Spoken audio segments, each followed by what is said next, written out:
pensamos nosotros? ¿Qué sentimos cuando vemos tantos casos de corrupción y de impunidad que se dan en nuestro país? Por ejemplo, ¿qué piensas cuando hay un director del Seguro Social que con una pacotilla de corruptos se ha robado más de 7.000 millones de lempiras? Y hermanos y amigos y hondureños que han cotizado por años se mueren porque no hay para hacerle una hemodiálisis. Se mueren porque no hay implementos para el quirófano para hacerles una operación. ¿Qué sentimos cuando nosotros escuchamos de esto?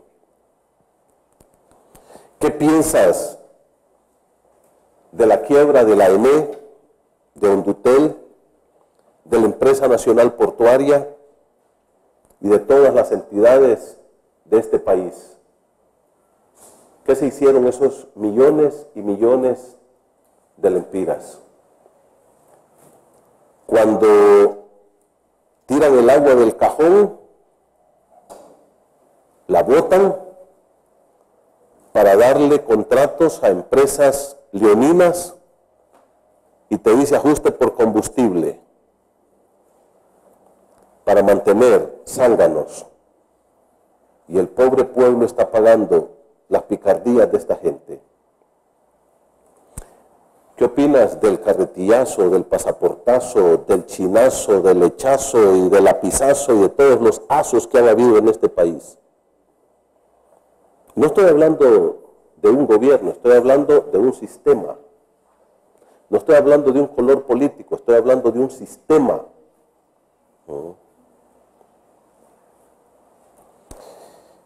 ¿Qué opinas, hermano, y qué sientes del saqueo y la quiebra de Imprema? Y muchos maestros que han cotizado ahora no pueden tener su jubilación porque el dinero desapareció de sus arcas, repartido entre políticos corruptos y allegados a ellos. ¿Cuál es tu pensar y sentir del saqueo del Injupen, en el cual, como hay periodistas altos, famosos, nadie habla de eso ahora? ¿Qué piensas de los bancos, de la quiebra de los bancos como el Banco Corporativo, Bancrecer, el Banco Capital y otros, que dejaron en la miseria a miles de familias hondureñas que habían trabajado honestamente por años y habían ahorrado su dinerito para su vejez? Quítense las chumpas porque esto está para sudar, hermanos. Así es. ¿Verdad que no está dando calor? ¿Qué piensas de tanta violencia, tantos asesinatos, secuestros, extorsiones, violaciones? Y que todos quedan impunes y que no aparece nadie. Todos estos casos, aún con nombres y apellidos, han quedado en la más completa impunidad. Y la mayor parte de estos señores que han estado involucrados son amos, dueños y señores intocables en este país que comen y duermen con el señor presidente y los políticos. Y realmente, hermanos, da indignación, da rabia, y la gran pregunta es, ¿qué podemos hacer? A través del libro del profeta Habacuc, a través de este estudio que hemos preparado para ustedes, queremos que aprendamos a tener una perspectiva correcta de la justicia y especialmente que tengamos una perspectiva correcta de la justicia divina y que esto nos lleve a nosotros, a ti y a mí, a tener una plena y confianza total en el Señor. Que toda circunstancia que pasemos esté en las manos de nuestro Dios. que nada nos va a pasar por casualidad, ni por buena, ni por mala suerte. Lo repito, nos proponemos a través de este estudio, de todo este libro, mis hermanos, imprimir en ustedes una certeza de la justicia divina, y que esta certeza de que tenemos un Dios justo, soberano, sentado en su trono, nos lleve a nosotros a tener una plena y total confianza solo en Él. El libro del profeta Habacuc, a propósito de Habacuc, hermanos, significa abrazar. Ese es el significado del nombre Habacuc. Ustedes saben que los nombres bíblicos todos tienen su significado. Y el significado es abrazar. Este libro es pequeñito, solamente tiene unos 3 capítulos. Y si usted puede ver, lo vamos a ir viendo, lo vamos a ir estudiando. Yo espero que usted preste toda su atención a lo que enseña, porque este libro, hermanos, tan pequeñito, tiene una profunda enseñanza de Dios para cada uno de nosotros. Tiene una combinación de 2 géneros literarios, el profético y el poético. Fue contemporáneo Habacuc. Si ustedes miran, los primeros 2 capítulos de Habacuc son literalmente proféticos, pero el tercer capítulo es un capítulo poético, es un poema, y concluye con una tremenda declaración de confianza en Dios de parte de Habacuc. Habacuc, hermanos, fue contemporáneo de Jeremías, en el mismo tiempo vivieron, fue contemporáneo de Daniel, fue contemporáneo de Ezequiel y de Sofonías. Ellos fueron contemporáneos, vivieron en ese mismo periodo. Y su profecía, la profecía de Habacuc, se desarrolló en tiempos del rey Joacim en Israel. En tiempos del rey Joacim. El rey Joacim reinó en Israel del año 625 al año 606 a.C. El imperio que gobernaba el mundo en aquel entonces era el imperio asirio, que ya estaba por terminar, pero en ese periodo se levantó también un nuevo imperio, que era el imperio babilónico, que fue ya instaurado plenamente por Nabucodonosor. ¿Okay? Por tanto, entonces, este es el panorama que había en los tiempos del profeta Habacuc. El rey Joacim era el rey de Israel. Esta fue un tiempo de mucha deformación espiritual. Fue un tiempo donde había mucha crisis espiritual, y esa crisis espiritual llevó a la nación a una crisis moral. Y eso, hermanos, no falla. La crisis espiritual, cuando el hombre tiene crisis en su relación con Dios, lo va a llevar indefectiblemente a una crisis moral. ¿Por qué? Porque el hombre sin Dios, lo único que lo va a llenar, y no lo llena, pero lo único que busca es el pecado. Y eso fue lo que pasó, lo que estaba pasando con la nación de Israel. La forma del libro de Habacuc, Habacuc tiene una forma completamente diferente a todos los otros libros del Antiguo Testamento. Si usted se da cuenta, yo no sé cuántos han leído el libro del profeta Habacuc. ¿Ya lo leyeron? ¿Cuántos lo han leído? Miro que hay unos manos, y me alegro que hay varios que lo han leído.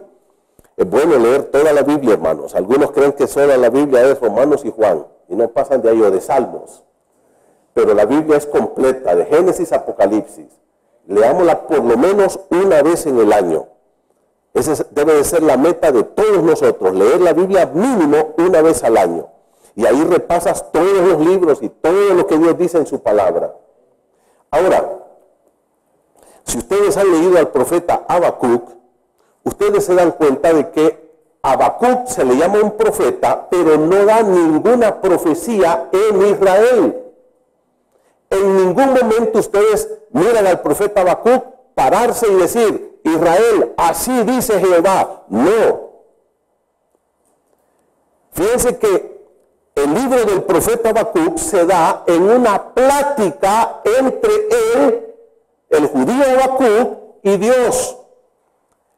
Todo el libro es una plática, como dos amigos, donde Habacuc, el judío, le pregunta a Dios sobre algunos temas que le inquietan y Dios le contesta.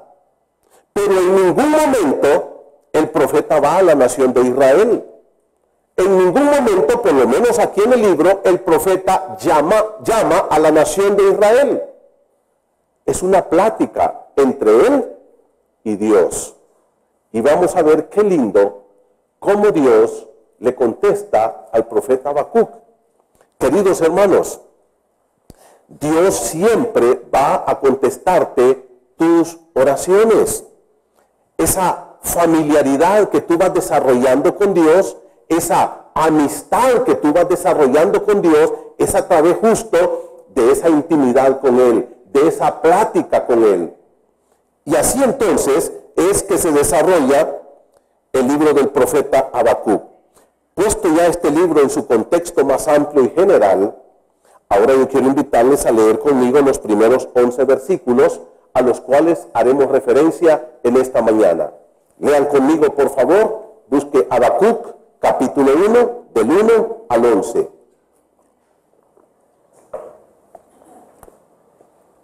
Leo la palabra de Dios, dice así: la profecía que vio el profeta Habacuc. ¿Hasta cuándo, oh Jehová, clamaré y no oirás? Y daré voces a ti a causa de la violencia y no salvarás. ¿Por qué me haces ver iniquidad y haces que vea molestia? Destrucción y violencia están delante de mí, y pleito y contienda se levantan, por lo cual la ley es debilitada y el juicio no sale según la verdad. Por cuanto el impío asedia al justo, por eso sale torcida la justicia.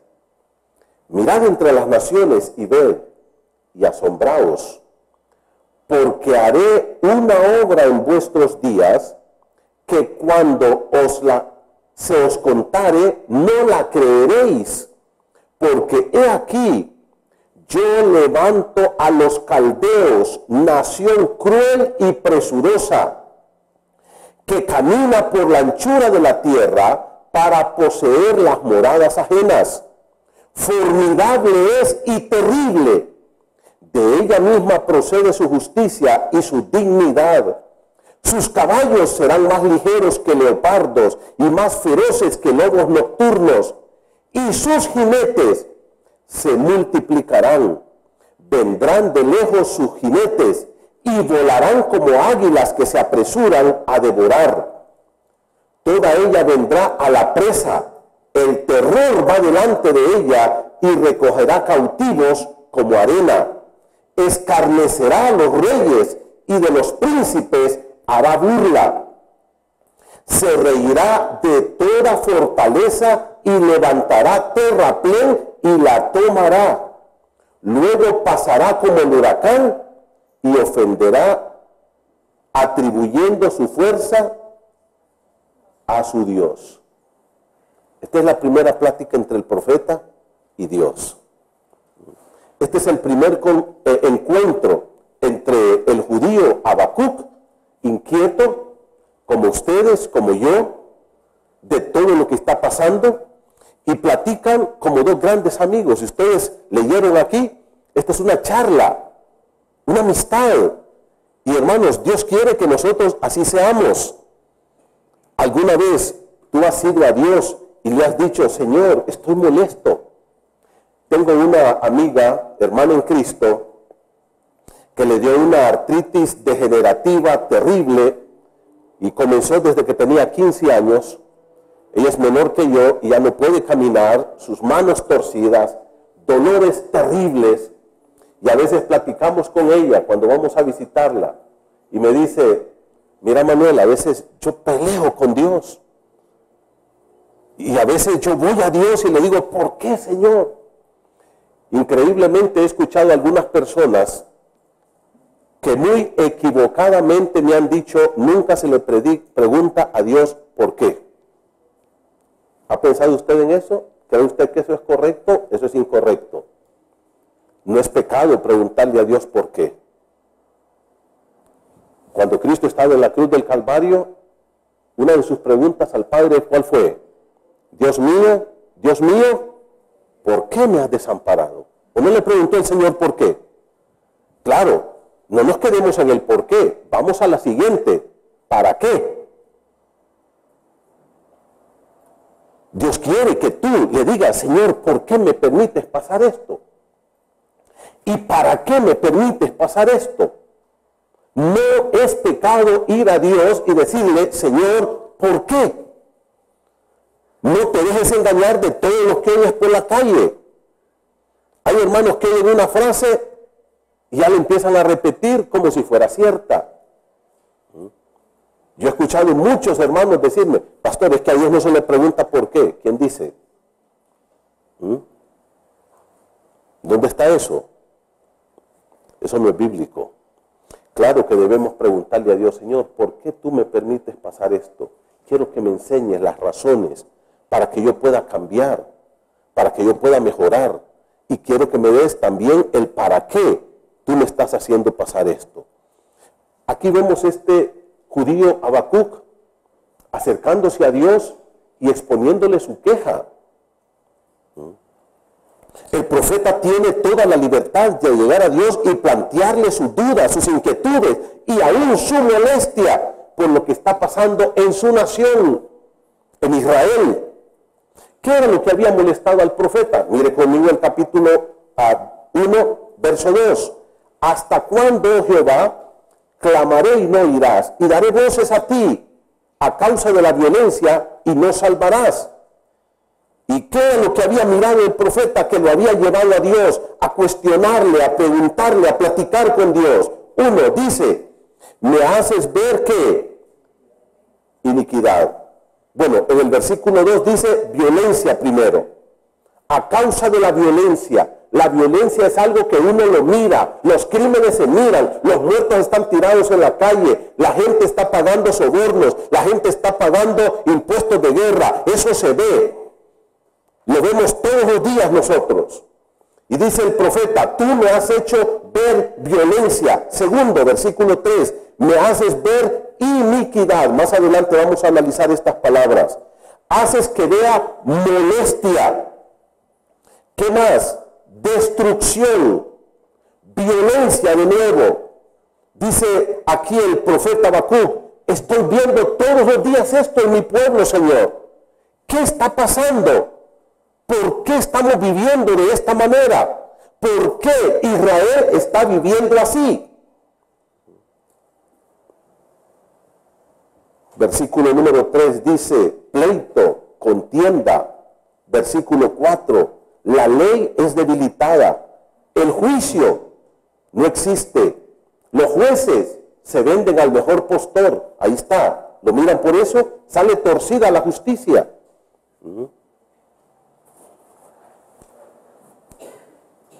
Ahora, ¿sabe usted cuál era la molestia más grande de Habacuc, hermano? Fíjese que la molestia más grande de Habacuc no era la violencia, la injusticia social, no era la iniquidad, esa no era. ¿Cuál era el dolor más grande del profeta Habacuc? Está en el versículo número 2, mire conmigo. ¿Hasta cuándo, oh Jehová, clamaré y no oirás? Y daré voces a ti a causa de la violencia y no salvarás. ¿Qué era lo que le cargaba al profeta Habacuc? La pregunta es, ¿dónde está Dios?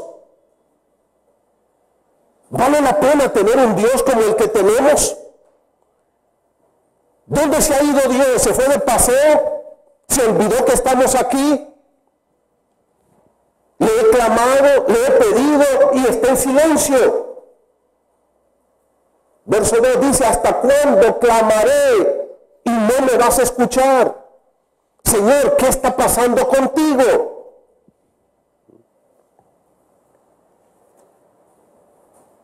Realmente, mis hermanos, aquí hay dos preguntas muy importantes que hace el profeta a Dios.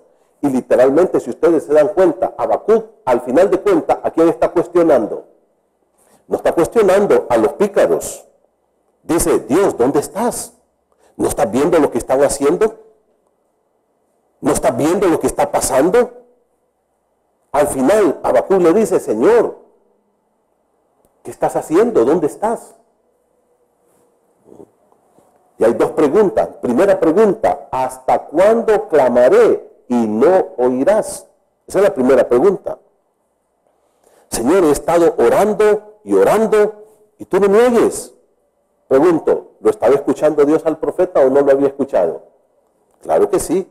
Él creía que Dios no lo estaba escuchando. Pero miren la segunda pregunta del profeta ahí en el versículo 2. ¿Hasta cuándo daré voces a ti a causa de la violencia y no salvarás? La segunda pregunta aquí entonces estaba relacionada con lo que estaba pasando. Señor, mira tanta violencia, ¿cuándo nos vas a salvar de esto? ¿Cuándo me voy a poder subir a un taxi tranquilamente, sin miedo que me asalten? ¿Cuándo voy a poder caminar por las calles? ¿Cuándo voy a poder ir tranquilo al mercado? ¿Cuándo voy a poder estar en paz en mi barrio? ¿Hasta cuándo, Señor, nos vas a salvar de esta crisis?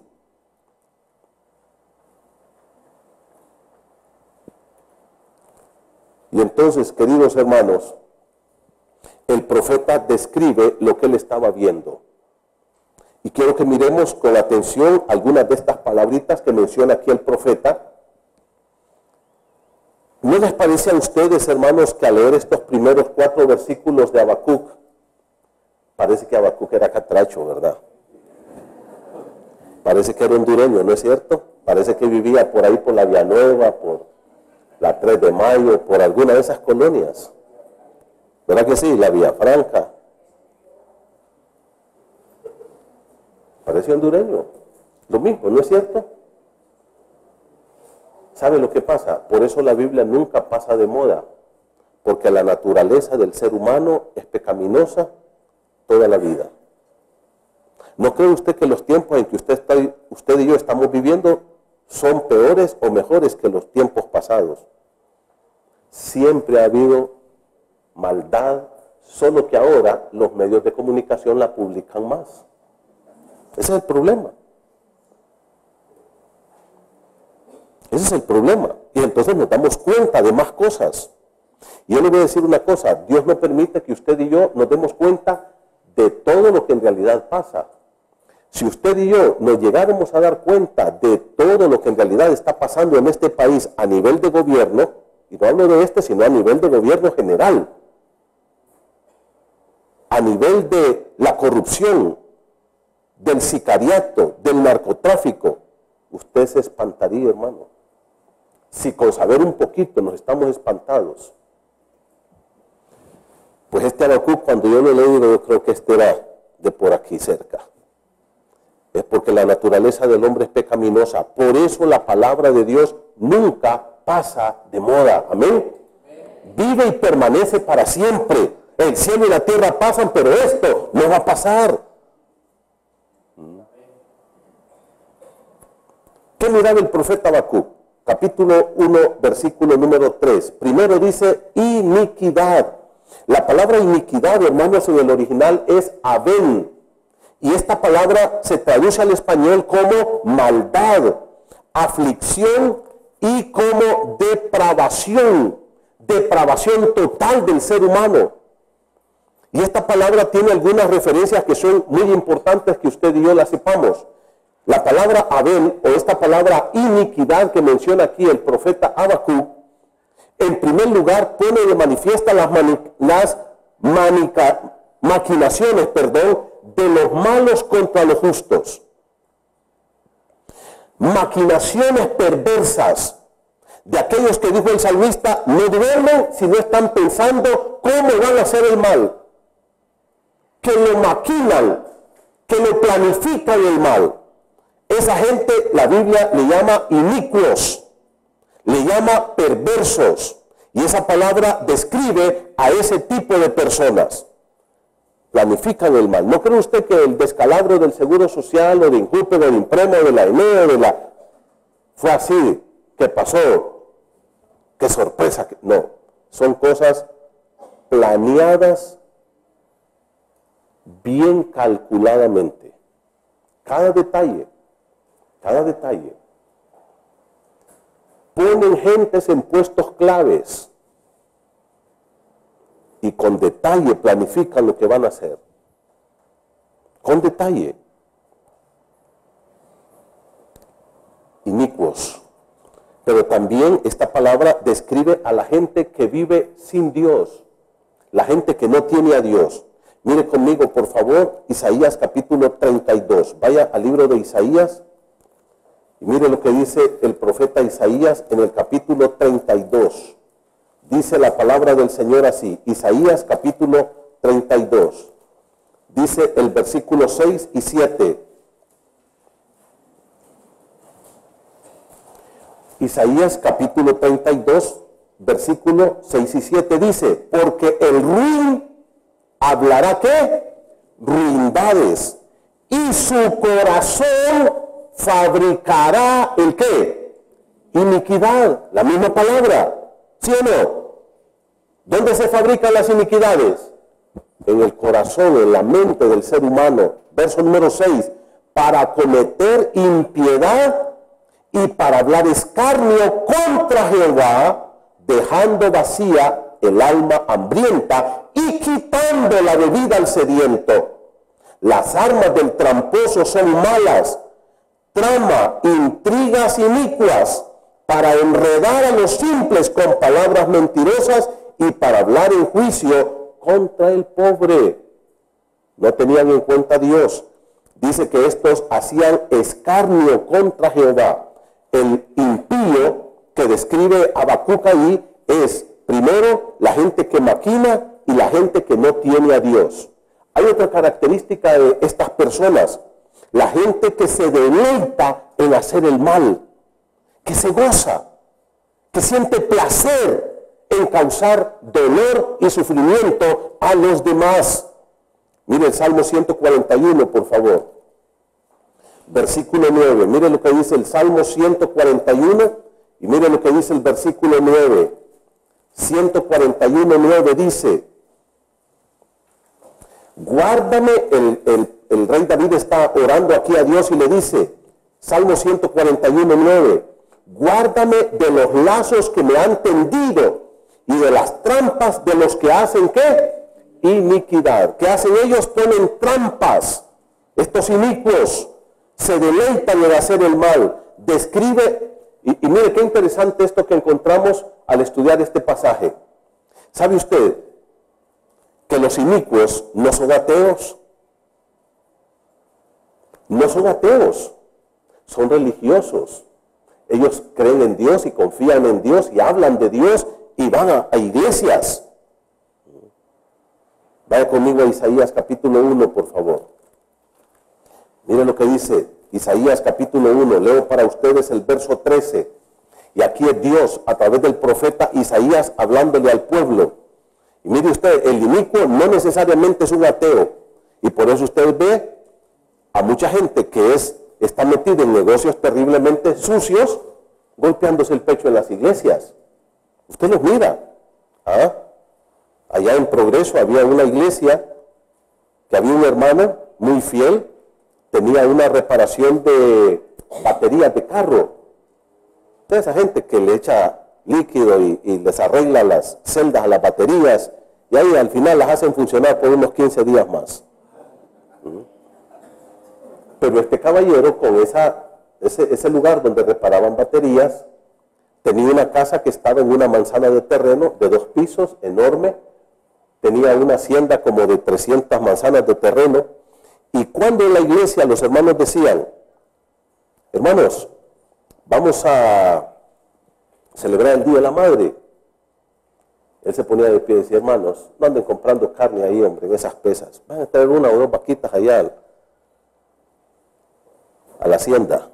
Y claro, los hermanos felices y oraban para que Dios le diera más vaquitas al hermano.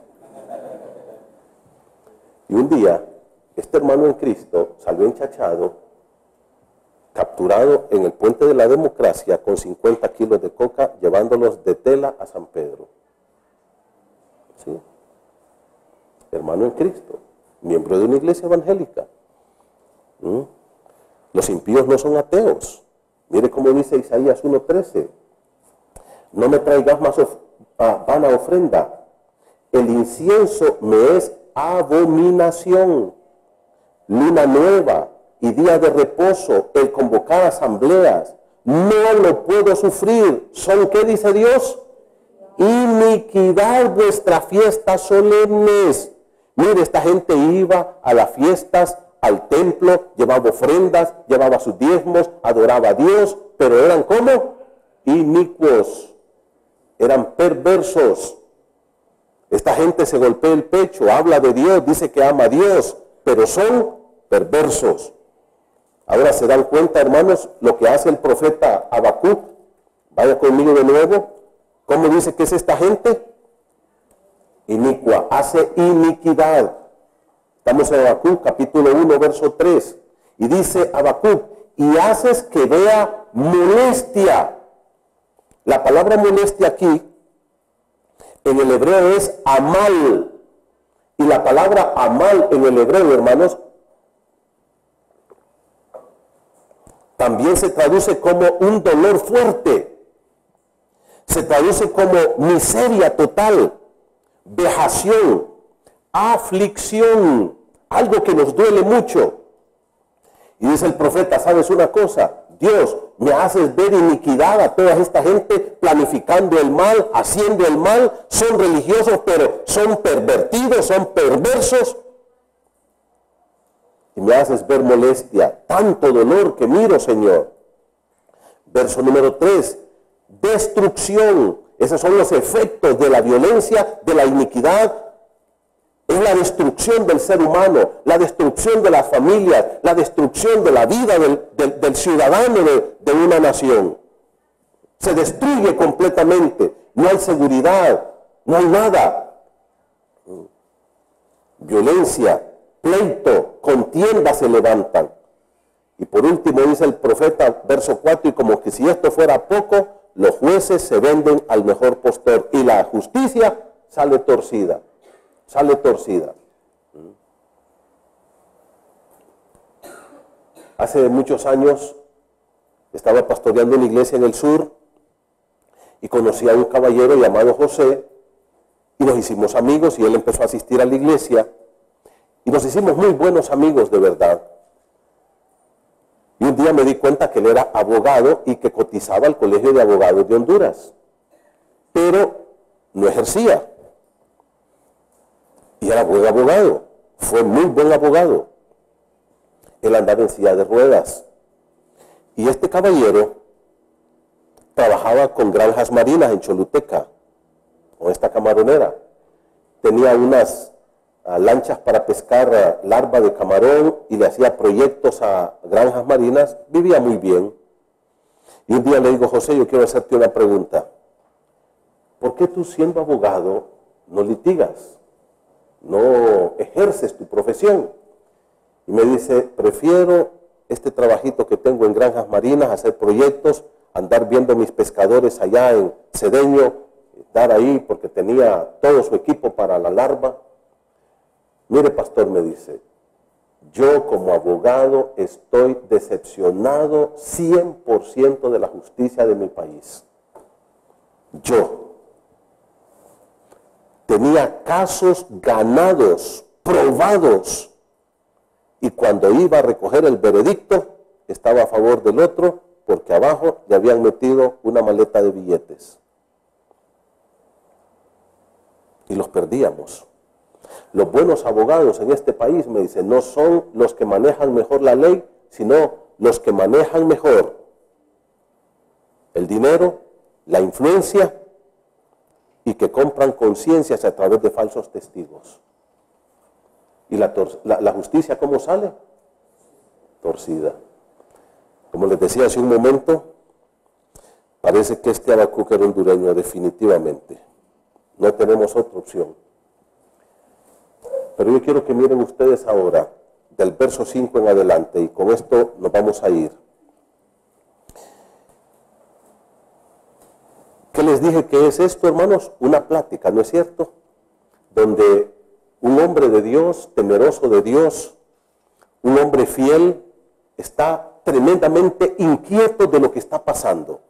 Pero lo que más le inquietaba era el silencio de Dios. ¿Dónde estás, Dios? ¿Qué está pasando? ¿No miras cómo estamos viviendo acá? ¿No miras la cantidad de muertos que se recogen todos los días de nuestro país? ¿No miras, Señor, cómo prolifera la impunidad? ¿Dónde estás? ¿Por qué no me respondes? Y ahora viene Dios y le dice al profeta Habacuc, aquí va mi respuesta. Y del verso 5 al verso 11, ¿qué es? La respuesta de Dios al profeta Habacuc. Mira lo que Dios le dice al profeta. Mirad entre las naciones y ved y asombraos, porque haré una obra en vuestros días que aun cuando se os contare, que dice, ni tan siquiera la van a poder creer. ¿Qué le responde Dios al profeta Habacuc, hermano? Habacuc, yo quiero que tú sepas una cosa.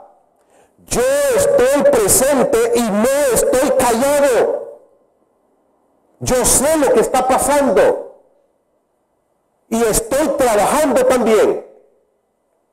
No estoy sentado aquí echándome aire nada más, refrescándome. Estoy trabajando. Y Jesús le dijo, mi Padre hasta ahora trabaja y yo también trabajo. Dios dice, yo estoy presente, no estoy callado. Estoy trabajando, Habacuc. Le he dado al hombre su libertad. Y quiero decirte una cosa, mi hermano. A ti, a mí y a cada ser humano de esta tierra, Dios nos ha creado como seres humanos con un kilo de cerebro aquí abajo de la cabeza, en la cabeza. Nos ha creado con la capacidad de pensar, de conocer, de razonar, con la capacidad de decidir. Y nos ha dicho, aquí están mis reglas. ¿Las tomas o las dejas? Pero un día, Dios dice, yo te voy a pedir cuenta de cada cosa que tú hagas.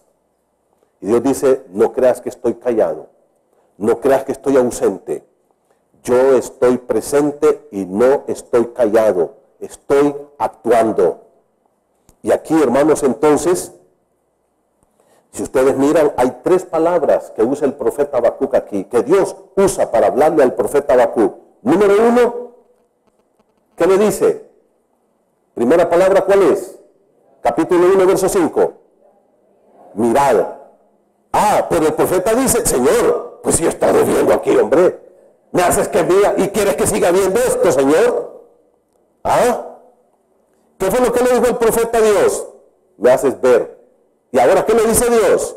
Pues mira, tremendo Dios, ¿no es cierto? ¿Ah? Hermanos, quiero decirles que Dios tiene muy buen humor. ¿Ah? No crean ustedes que Dios es un viejito que está con el sueño fruncido. Él tiene un buen humor, Dios. Allá viene pidiendo limosna. Y le pide a Jesús. Y Jesús le dice, levántate, toma tu lecho y anda. Y aquel salta contento, pero cuando Jesús da vuelta dice, lo que él no sabe es que ahora me va a pedir, va a tener que trabajar duro. No se hubiera quedado ahí toda su vida pidiendo. Jesús tiene buen humor. El profeta le dice, Señor, me haces ver todo eso. ¿Y Dios qué le dice? Pues sigue viendo. Versículo número 5, mirad, ve. Pero la tercera palabra, ¿cuál es? Asombraos. Dios le dice, mira, Habacuc, yo estoy preparando algo para esta gente que ni idea tiene de lo que le va a venir. Habacuc, mira, si esta gente supiera lo que va a pagar por todo lo que ha hecho, devolvería cada centavo que se ha robado, cada cosa perversa que ha hecho. Yo estoy preparando algo, Habacuc, para esta gente. Yo en son de broma le digo a mi esposa, mira, el evangelio le vamos a predicar a los pobres. A los corruptos del gobierno no, porque no es posible que vivan bien aquí, que se vayan a vivir bien al cielo, no es posible. ¿Verdad que no es posible? Es una broma, por supuesto. Es una broma. El Evangelio es para todos. Pero le digo, no es justo. ¿Ah? Han robado, han vivido bien, como millonarios, como ricos, esquilmado al pueblo, y todavía Dios los va a perdonar y se los va a llevar al cielo. No, no es justo. ¿Qué dice el profeta? ¿Qué le dice Dios al profeta? Tengo preparado algo para esta gente. No creas que yo he sido ciego. No creas que esta gente se va a salir con la suya. Pueden comprar a todos los jueces que quieran. Les pueden dar 10 cartas de libertad en un solo día. No te preocupes. Tranquilo, Habacuc. Ya vas a ver lo que les va a pasar. Y Dios te dice esta mañana, hijito, tranquilo. Sigue confiando en mí. Sigue llevando una vida piadosa. Sigue llevando una vida santa. Y espera ver el final de estos. ¿Sabe quién luchó con esto? Asaf. En el Salmo 73, Asaf dice, ¿cómo me costó esta cuestión? Entender, dice, la prosperidad de los impíos. Ay, fue duro trabajo para mí. ¿Y sabe cómo dice? Por poco yo también me resbalo y me hago uno como ellos. Por poquito, poquito. Como dice un amigo mío, un sobrino mío, casita, casita, tío, me dice. Casi, casi. ¿Ah? ¿Sabe lo que le dice Dios al profeta? Tranquilo, hijo. Solo observa, sigue viendo, porque vas a ver el fin de estos pícaros. Lo vas a ver. Guarda tu alma en pureza y sigue confiando en mí. Qué lindo es Dios, hermanos. Amén. Qué lindo es Dios. Dice Dios, yo voy a hacer algo que ni tan siquiera lo van a poder creer. Hermano, Dios está vivo, está sentado en su trono. Él es el rey del universo. Él no está callado y Él es tu Dios y puedes confiar en Él, pase lo que pase. Aunque yo me muera allá en una cuneta porque no me atiendan en el seguro o en el hospital escuela, Dios es fiel y Él es justo. Yo voy a ir a su presencia y voy a vivir con Él eternamente y para siempre. Y dice Dios, ya lo vas a ver cómo van a terminar estos pícaros. No se van a salir con la suya. No importa quién sea. No importa. Sigue fiel. Sigue esperando y confiando en mí. Y aquí entonces el Señor pone al profeta Habacuc en una encrucijada, porque mire cómo le dice el versículo número 6. Porque aquí yo levanto a los caldeos. ¿Quién levanta a los imperios, hermanos? ¿Qué dice Dios? Habacuc, yo voy a levantar un nuevo imperio. ¿Quién les dije que era el imperio que estaba en el tiempo de Habacuc? Asiria. Los asirios. Ellos eran el imperio. Los asirios, hermanos, estaban llegando ya al final. Se levantó un rey en Babilonia llamado Nabopolassar. Nabopolassar era el papá de Nabucodonosor. Mira qué nombres se ponían esos muchachos. Nabopolassar comenzó a levantar el imperio babilónico. Y le voy a dar algunos datos para que usted los tome muy en cuenta. Primero, en el año 625 a.C., Babilonia entonces, a través del emperador o del rey Nabopolassar, se liberó de Asiria. Lograron romper su esclavitud de Asiria. En el año 607 a.C., Nabopolassar conquista Nínive, la capital del imperio asirio. ¿Recuerdan quién fue enviado a Nínive a predicar?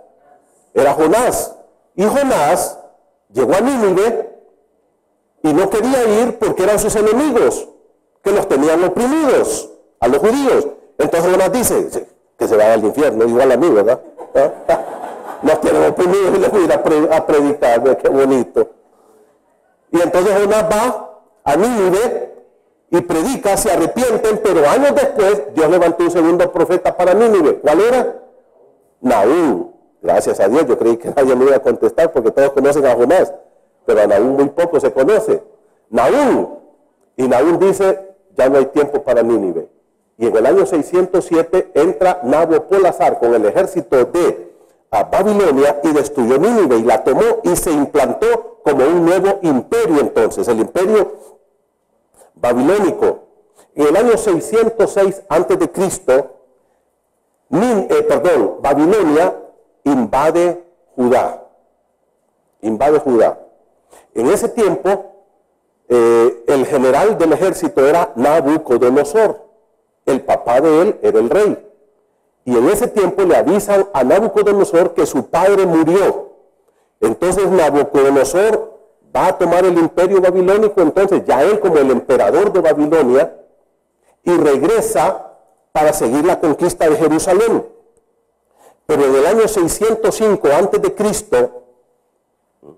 se levanta Egipto.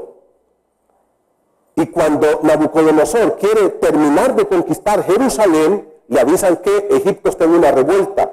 Entonces Nabucodonosor va a Egipto y en aquella famosa batalla de Carquemis, entonces derrotaron a los egipcios, los aplastaron, y cuando venía de regreso, en el año 586 a.C., entonces Nabucodonosor destruyó Jerusalén. La exterminó. Ahí fue la historia de Daniel. Vaya conmigo a Daniel, capítulo 1, verso 1, para que usted mire cómo Daniel interpreta esta historia de lo que le dijo Dios al profeta Habacuc. Mire cómo dice la palabra.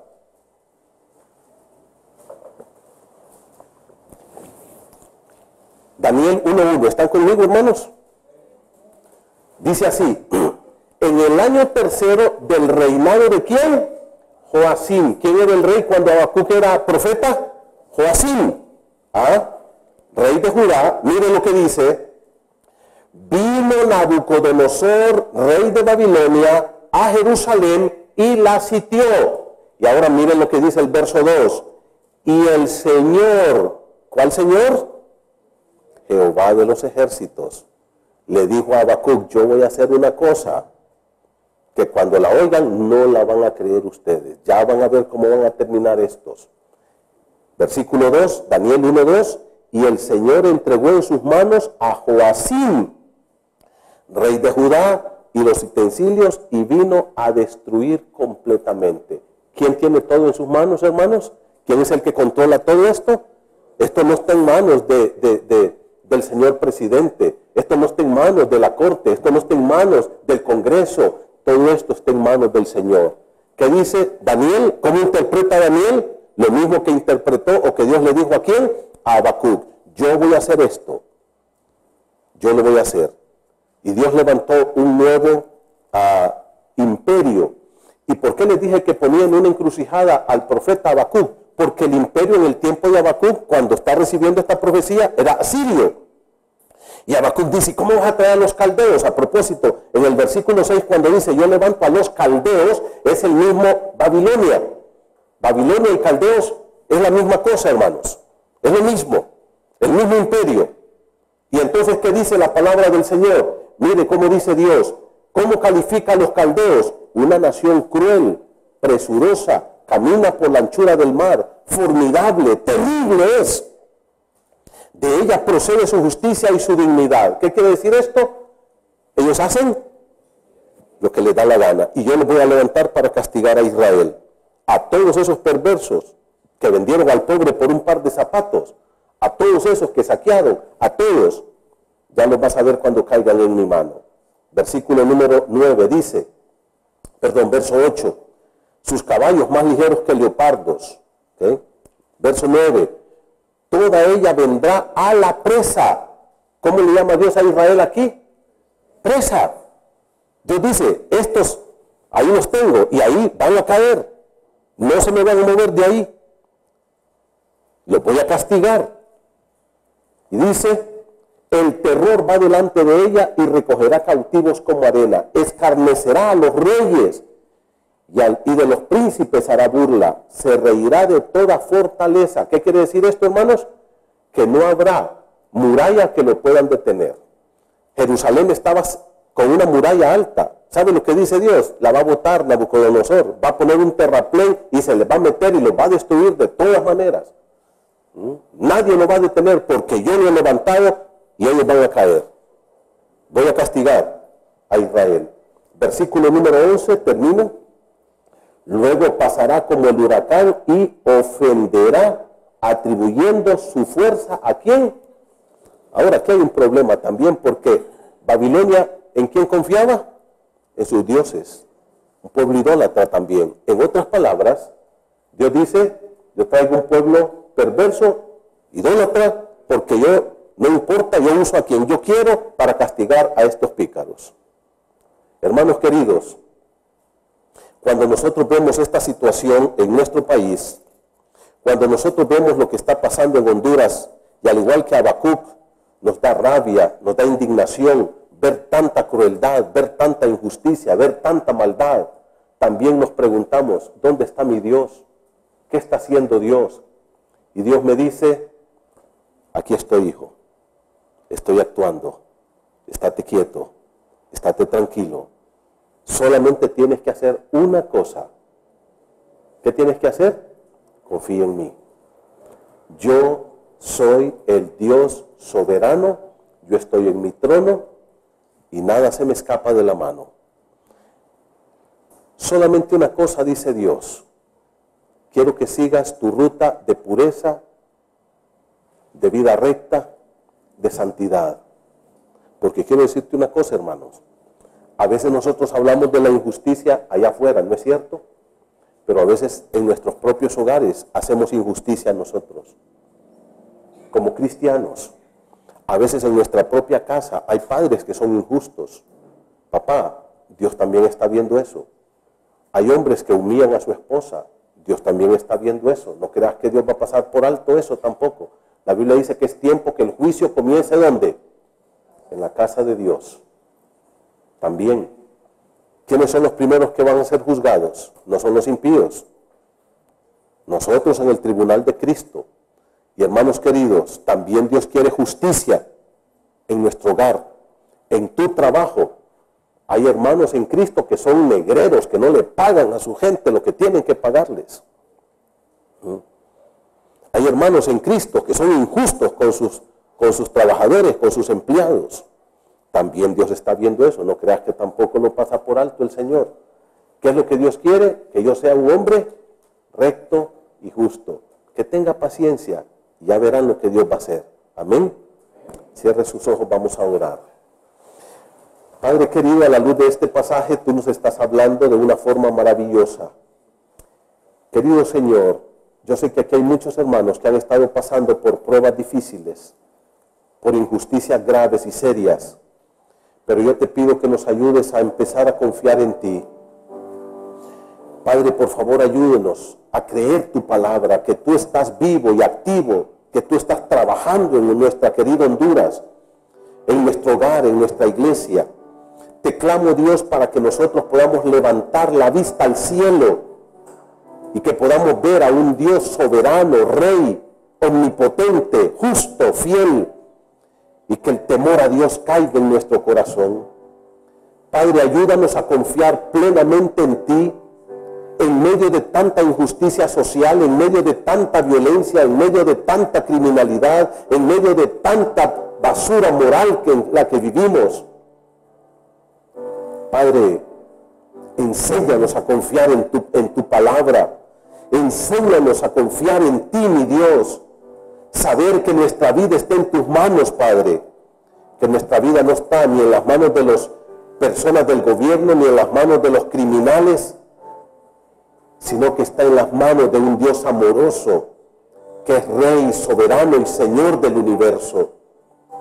Padre, en el nombre de Cristo, te pido toda tu bendición para tu iglesia. Querido hermano, en esta mañana, probablemente tú estés pasando por alguna crisis, algún problema. Quiero decirte que Dios te ama. Él está sentado en su trono Él quiere escucharte todos los días, así como Habacuc fue y habló con él y le expuso su crisis, su problema. Pero lo que Dios quiere es que tú empieces a poner en Dios toda tu confianza, que empieces a poner en Dios toda tu fortaleza y que mires a Dios como la única opción de tu vida. Dile en este momento: Señor, tú quiero que seas la única opción de mi vida, que yo pueda confiar en ti, que yo pueda entender que mi vida está en tus manos, Señor. Que pase por lo que pase, seguiré fiel. Dame un corazón temeroso de Dios, recto y apartado del mal. Clámaselo a Él y que Él fortalezca tu fe y tu confianza esta mañana. Gracias, Dios, por este tiempo lindo. Ayúdanos a confiar en ti. En el nombre de Jesús. Amén.